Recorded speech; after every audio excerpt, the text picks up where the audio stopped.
Hello everyone. आज हम शुरू करने जा रहे हैं 19 जैन 2021 के करंट अफेयर्स। इन करंट अफेयर्स को अलग अलग न्यूज़पेपर्स और पीआईबी के थ्रू बनाया जाता है, जिसमें हर उस खबर को शामिल किया जाता है जो हमारे एग्जाम के लिए इम्पोर्टेंट होती है। तो बिना देरी करते हुए शुरू करते हैं। सबसे पहला जो आर्टिकल है, जो पहला हमारा टॉपिक है, वो है जेम्स नाइस्मिथ के बारे में। हाल में ही क्या हुआ था, 16 जैन 2021 को गूगल ने इनके ऊपर डूडल बनाया था। इसकी वजह से ये काफी न्यूज में रहे थे। तो ये हैं कौन? James Naismith. तो आपको मैं बता देता हूं, यह कनाडाई अमेरिकी मूल के डॉक्टर थे। इनके द्वारा ही बास्केटबॉल का आविष्कार किया गया था और यह एक अच्छे एथलीट, कोच व डॉक्टर और साथ ही बास्केटबॉल खेल के आविष्कारक माने जाते हैं। तो इसलिए इनको आपको याद रखना है जेम्स नाइस्मिथ के बारे में। अगला जो हमारा टॉपिक है वो है स्ट्रॉबेरी महोत्सव के बारे में। आप लोग जानते हैं स्ट्रॉबेरी एक फल है, ठीक है। तो हाल में ही क्या हो रहा है, उत्तर प्रदेश के झांसी में पहली बार यह महोत्सव मनाया जा रहा है। यानी कि स्ट्रॉबेरी महोत्सव उत्तर प्रदेश के झांसी में मनाया जा रहा है। और इसे किसने इनॉग्रेट किया है? तो सीएम योगी आदित्यनाथ के द्वारा इसका उद्घाटन करते हुए कहा गया, इससे लोगों में स्ट्रॉबेरी की कृषि के प्रति जागरूकता बढ़ेगी, साथ ही किसानों की आय में भी वृद्धि होगी। इसलिए ये स्ट्रॉबेरी महोत्सव का आयोजन किया गया है, जिससे कि स्ट्रॉबेरी की कृषि के प्रति लोगों की जागरूकता को बढ़ाया जा सके, साथ ही किसानों की आय में वृद्धि की जा सके। इसलिए स्ट्रॉबेरी महोत्सव मनाया जा रहा है उत्तर प्रदेश के झांसी में। ये आपको याद रख लेना है, ठीक है। उत्तर प्रदेश की राजधानी है लखनऊ, सीएम है यहाँ के योगी आदित्यनाथ और गवर्नर है यहाँ की आनंदीबेन पटेल जी। तो ये आपको सारी बातें याद रखनी है इसके बारे में। अगला जो टॉपिक है हमारा वो है रक्षिता के बारे में। वेरी वेरी इंपोर्टेंट किसी भी एग्जाम के लिए, तो ध्यान से सुनिएगा, समझिएगा क्या है रक्षिता। हाल में सीआरपीएफ ने कई बाइक एम्बुलेंस को शामिल किया है। यानी कि रक्षिता सीआरपीएफ में शामिल एक नई बाइक एम्बुलेंस का नाम है। इस बाइक एम्बुलेंस को रक्षिता नाम दिया गया है। जो बाइक एम्बुलेंस है इसको नाम क्या दिया गया है? रक्षिता नाम दिया गया है। यह एम्बुलेंस एनकाउंटर में घायल हुए सैनिकों को इमरजेंसी सुविधा प्रदान कराएगी। तो यह भी आपको याद रख लेना है। किसके बारे में? रक्षिता के बारे में। और सीआरपीएफ के बारे में आपको याद रखना है 1939 में इसकी स्थापना की गई थी। 1949 में इसको भारत सरकार को सौंप दिया गया था और इसका हेडक्वार्टर आपको नई दिल्ली में देखने को मिलेगा। तो ये भी आपको याद रखना है सीआरपीएफ के बारे में, ठीक है। और ये होम मिनिस्ट्री के अंडर में, गृह मंत्रालय के अंदर में रहकर काम करती है। आपको याद रखना है सीआरपीएफ। उसके बाद हमारा अगला टॉपिक है पोष पर्वन मेला के बारे में। ध्यान से सुनिएगा। पोष पर्वन मेला, इस 3 दिवसीय मेले का आयोजन त्रिपुरा के लंकापुरा गांव में किया गया है, ठीक है। त्रिपुरा के लंकापुरा गांव में किया गया है। याद रखना है पोष पर्वन मेला के बारे में। इस मेले का मुख्य उद्देश्य पर्यटन, राज्य की कलाओं, शिल्पों और व्यंजनों को पुनः जीवित करना है, ठीक है। ये आपको याद रख लेना है पोष पर्वन मेला, जिसका आयोजन त्रिपुरा के लंकापुरा गांव में किया गया है। इस मेले का मुख्य उद्देश्य पर्यटन, राज्य की कलाओं, शिल्पों व व्यंजनों को पुनः जीवित करके राज्य की संस्कृति को बढ़ावा देना है, ठीक है। त्रिपुरा के बारे में सीएम है यहाँ के विपुल कुमार देव, ठीक है। गवर्नर है रमेश बैस जी और राजधानी इनकी है अगरतला। आपको याद रखना है। और त्रिपुरा एकमात्र स्टेट है जो तीनों साइड से अंतर्राष्ट्रीय बॉर्डर से घिरा हुआ है। यानी कि इसकी बॉर्डर है जो बांग्लादेश के साथ लगता है। तो ये भी आपको याद रख लेना है। अगला टॉपिक है हमारा केटू पर्वत पर सर्दी के मौसम में पहली बार फतेह। यानी कि केटू, जिसे गॉडविन ऑस्टिन के नाम से भी जाना जाता है, जो दुनिया का माउंट एवरेस्ट के बाद दुनिया का सबसे ऊंचा पर्वत शिखर है। हाल में ही यहाँ पर नेपाल के 10 पर्वतारोहियों ने क्या किया है, एक कारनामा करके दिखाया, जिसके तहत सर्दी में पहली बार इस पर्वत पर फतेह की गई है। तो ये अपने आप में एक बड़ी बात है, सो आपको याद रखना है। केटू गॉडविन ऑस्टिन दुनिया का दूसरा सबसे ऊंचा पर्वत है, जो मैंने बताया। इसकी ऊंचाई 8611 मीटर है। यह भारत के पाक अधिकृत कश्मीर क्षेत्र में स्थित है। यह पर्वत काराकोरम रेंज में अवस्थित है। यानी कि वो पीओके वाले रीजन में स्थित है, जो भारत का हिस्सा है, लेकिन वर्तमान में यह पाकिस्तान के नियंत्रण में है। तो वहां पर यह पर्वत देखने को मिलेगा, जिसे हम केटू या फिर गॉडविन ऑस्टिन के नाम से जानते हैं, जो कि काराकोरम रेंज में हमें देखने को मिलता है। अगला टॉपिक हम शुरू करते हैं, वो है flint water crisis. Again important, ध्यान से सुनिएगा। देखो, जलवायु परिवर्तन की समस्या आज हर चीज पे देखने को मिल रही है, चाहे वो पक्षी हो, पशु हो, चाहे हमारा वातावरण हो, चाहे वाटर या अन्य प्रकार के संसाधन हो। उसी तरह ये फ्लिट वाटर क्राइसिस है। क्या है यहाँ पे? यह अमेरिका के फ्लिट शहर से संबंधित है। याद रखना, आपसे क्वेश्चन पूछेगा ये शहर किस देश से संबंधित है, तो अमेरिका से संबंधित है। यहाँ के जल में लेड की मात्रा अधिक पाई गई है, जिसके चलते यहाँ जल संकट उत्पन्न हो गया है। यानी कि फ्लिट शहर के वाटर में लेड की मात्रा अत्यधिक मात्रा में पाई गई है, जिसके कारण इस दूषित पानी के पीने की वजह से बहुत सारे लोगों को बीमार हुए हैं और बताते हैं कई सारे बच्चों और लोगों की जानें भी चली गई है। इसी वजह से ये फ्लिट वाटर क्राइसिस काफी ज्यादा खबरों में रहा है, तो आपको ये भी याद रख लेना है। अगला टॉपिक है हमारा, वो है हमारे कल्चर से रिलेटेड, वो है जलीकट्टू के बारे में। क्या है ये? यह पोंगल के दौरान आयोजित किया जाने वाला एक प्रकार का खेल है, यानी कि यह पोंगल के दौरान आयोजित किया जाने वाला एक प्रकार का खेल है और यह तमिलनाडु के तिरुचिरापल्ली में खेला जाता है। ऐसा माना जाता है कि यह 2000 साल पुरानी प्रथा है, यानी कि इस खेल की जो प्रथा है जलीकट्टू जो है वो 2000 साल से भी पुराना है। इस वजह से इस प्रथा का अपना ही सांस्कृतिक महत्व है, अपना ही सांस्कृतिक लगाव है इस पूरे क्षेत्र में, जो आपको यहां अच्छे से याद रख लेना है। अब बात आती है 2014 में पेटा इंडिया की याचिका पर सुनवाई करते हुए इससे प्रतिबंधित कर दिया गया था, यानी कि 2014 में सुप्रीम कोर्ट ने इसे क्या किया था? प्रतिबंधित किया था। क्यों किया था? देखो होता क्या है, जलीकट्टू के अंतर्गत एक बैल को सींगों को पकड़कर कंट्रोल किया जाता है, जिसमें होता क्या है, कई बार बैल की भी जान चली जाती है, तो कई बार बैल गुस्से में आकर कई सारे लोगों को घायल कर देता है। इसी वजह से इस खेल को 2014 में सुप्रीम कोर्ट के द्वारा बैन कर दिया गया था। जो आपके दिमाग में अच्छे से बात रखनी है जलीकट्टू के बारे में, और ये कहां का खेल है? तो ये तमिलनाडु का खेल है, ये आपको याद रख लेना है। ठीक है, ये यहाँ पे पर्वतारोही हैं नेपाल के, आप लोग इनको देख सकते हैं, जिन्होंने अभी हाल में ही फतेह किया था, ठीक है, केटू को। तो ये उनके बारे में है, 10 पर्वतारोही थे, जो मैंने यहाँ पे ये इमेज इनकी लगाई हुई है। अगला जो हमारा टॉपिक है वो है गावी गंगाधरेश्वर मंदिर, कर्नाटक। ध्यान से सुनिएगा, गावी गंगाधरेश्वर मंदिर। अब क्वेश्चन उठता है ये न्यूज में क्यों है, तो बताता हूं। यह मंदिर कर्नाटक के बेंगलुरु में स्थित है। ये बात आपको याद रखनी है, कहां पर है ये?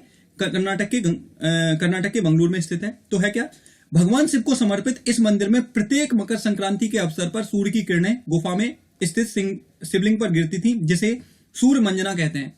यानी कि जैसे मान लो ये मंदिर की शिवलिंग है और यहां से सूर्य की किरणें आ रही हैं, तो ये यहां पर गिरती थी हर मकर संक्रांति को। लेकिन इस बार क्या हुआ कि जिस समय ये किरणें गिरती थी उस समय आसमान में बादल थे, और आसमान में बादल होने की वजह से सूर्य की किरणें देखने को नहीं मिली, जिसके कारण सूर्य मंजना की स्थिति उत्पन्न नहीं हो पाई। इस वजह से गावी गंगाधरेश्वर मंदिर काफी ज्यादा न्यूज में रहा, जो कर्नाटक के बेंगलोर में स्थित है और यह भगवान शिव को समर्पित है।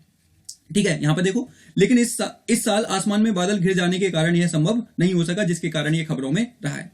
आगे रॉक कट मंदिर है ये, जिसे 16वीं सदी में कैंपा गौड़ा प्रथम ने बनवाया था, यानी कि कैंपा गौड़ा प्रथम जो थे वहां के शासक, उनके द्वारा इस मंदिर को बनवाया गया था, जो कि कहां पर है? मैंने बताया कर्नाटक के बेंगलुरु शहर में स्थित है। ये आपको याद रख लेना है। अभी मैं इसकी इमेज भी दिखा दूंगा कैसे वहां पे गिरती थी। उसके बाद आता है grid connected rooftop solar scheme. Grid connected rooftop solar scheme क्या मतलब है इसका? इसका मतलब यह है कि भारत सरकार नवीकरणीय ऊर्जा को बढ़ावा देने के लिए शहरों घरों की छतों पर रूफटॉप यानी कि सोलर पैनल लगाने को बढ़ावा दे रही है। इसके लिए ग्रिड कनेक्टेड रूफटॉप स्कीम को चलाया गया है। किसने? नवीन और नवीकरणीय मंत्रालय ने इस पहल को शुरू किया है, जिससे कि 2022 तक 40,000 मेगावाट का लक्ष्य प्राप्त किया जा सके। यानी कि हमें सोलर एनर्जी से 40,000 मेगावाट एनर्जी जनरेट करनी है 2022 तक। इस लक्ष्य को प्राप्त करने के लिए इस स्कीम की शुरुआत की गई है। इस स्कीम का उद्देश्य है कि छतों पर सोलर पैनल लगाकर बिजली उत्पादन को बढ़ावा दिया जा सके। ठीक है, उत्पादन को बढ़ावा दिया जा सके, जिससे कि ज्यादा से ज्यादा नवीकरणीय ऊर्जा को इस्तेमाल हो सके और उसका बेसिकली आप कह सकते हो कि उसका उत्पादन हो सके। सरकार इसके तहत घरेलू उपयोग के लिए सब्सिडी भी देगी। सरकार के द्वारा सब्सिडी दी जाएगी, जिससे कि लोग लगवाएं, लोग आकर्षित हों इसकी तरफ। याद रखना, घरेलू क्षेत्र को दी जाएगी, किसी व्यावसायिक क्षेत्र के लिए ऐसी सब्सिडी की कोई प्रावधान नहीं है। आप यहां पे देखो, जो मैंने बता रहा था कि इस तरह शिवलिंग पर धूप गिरती थी, ठीक है, जब जिसको हमने नाम दिया सूर्य मंजना, यहाँ पे ऐसे इस तरह धूप गिरती थी, लेकिन इस साल ऐसा संभव नहीं हो पाया है। इसी वजह से ये मंदिर गावी गंगाधरेश्वर मंदिर काफी ज्यादा न्यूज में रहा, जो कि कर्नाटक के कहां पे? बेंगलुरु में स्थित है। ये आपको याद रखना है, और इसको कैंपागौड़ा प्रथम ने बनवाया था 16वीं सदी में। अब हम बात करते हैं अगला जो हमारा topic, again very very important, तो ध्यान से सुनिएगा। क्या है ये?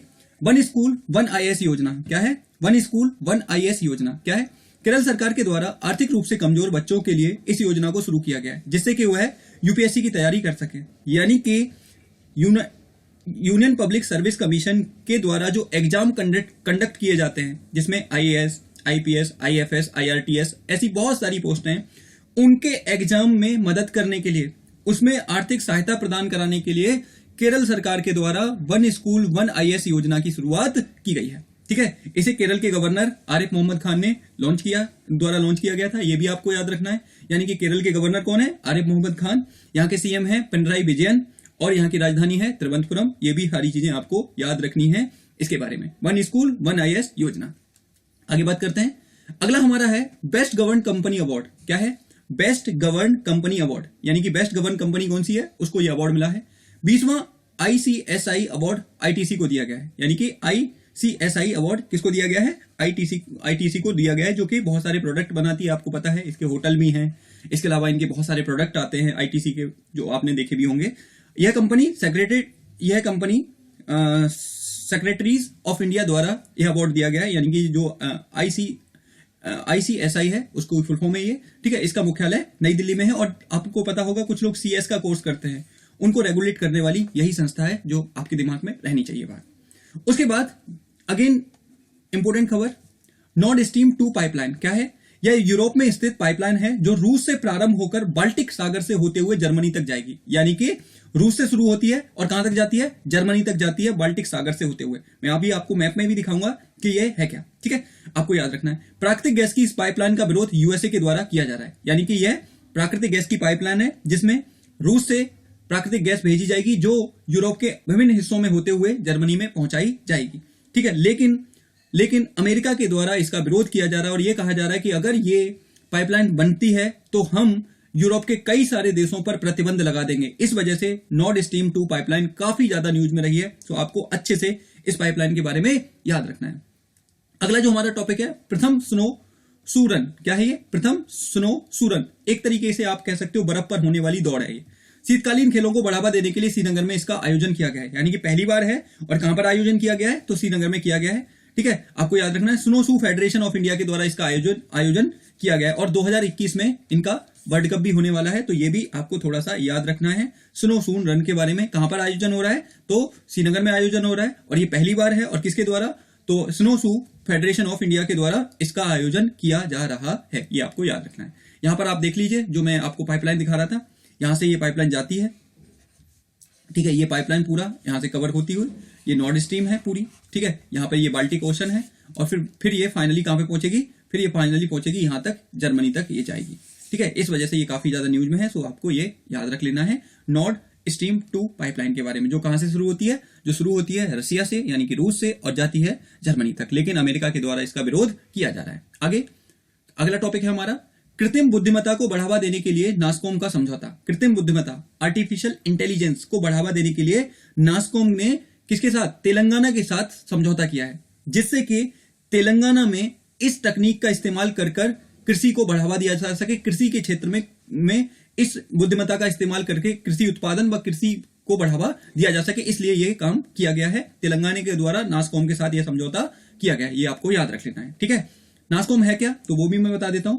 The national association of software and service companies. ये कंपनी नहीं है, यहाँ पर कंपनीज है। ठीक है, ये कंपनीज है। सो आप एक बार इसको याद रख लीजिएगा, कंपनीज। ठीक है, इसकी स्थापना 1988 में की गई थी। इसका हेडक्वार्टर आपका कहां है? नई दिल्ली में है। और यह गैर सरकारी व्यापार संगठन है जिसके अध्यक्ष यूबी परवीन राव जी हैं।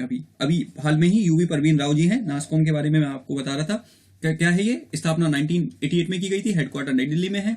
और यह याद रखना गैर सरकारी व्यापार संगठन है। गैर सरकारी व्यापार संगठन है जिसके अध्यक्ष यूबी परवीन राव जी हैं। अगला टॉपिक है हमारा द कॉमनवेल्थ ऑफ क्रिकेट पुस्तक। वेरी वेरी इंपॉर्टेंट पुस्तक है, ध्यान से सुनिएगा, क्योंकि पुस्तक से भी हमारे बहुत सारे एग्जाम्स में यह क्वेश्चन पूछा जाता है। इस पुस्तक को इतिहासकार रामचंद्र गुहा ने लिखा है। बस इतना ही याद रखना है। यह कॉमनवेल्थ ऑफ क्रिकेट पुस्तक जो है, इसको लिखा किसने है? तो रामचंद्र गुहा जी ने लिखा है। इनकी बहुत सारी पुस्तकें आती हैं, आपने पढ़ी होंगी, आपने देखा भी होगा इनके बारे में, इनकी पुस्तकों के बारे में। तो इन्हीं के द्वारा यह पुस्तक लिखी गई है, द कॉमनवेल्थ ऑफ क्रिकेट। तो इस वजह से ये काफी न्यूज में है, तो ये आपको याद रखना है। तो ये थे हमारे अलग करंट अफेयर्स, जिसको अलग अलग सोर्सेस, अलग अलग चीजों से तैयार किया गया है। अगर आपको मेरी ये वीडियो पसंद आती है, मेरे द्वारा बनाए हुआ करंट अफेयर पसंद आते हैं, तो मेरे वीडियो को लाइक करें, इसे शेयर करें और इस पर कमेंट करें, और साथ ही दूसरों को भी शेयर करें, जिससे कि वो भी इसका लाभ उठा सकें। तो वीडियो देखने के लिए धन्यवाद। मिलते हैं कल फिर नई खबरों के साथ। जय हिंद।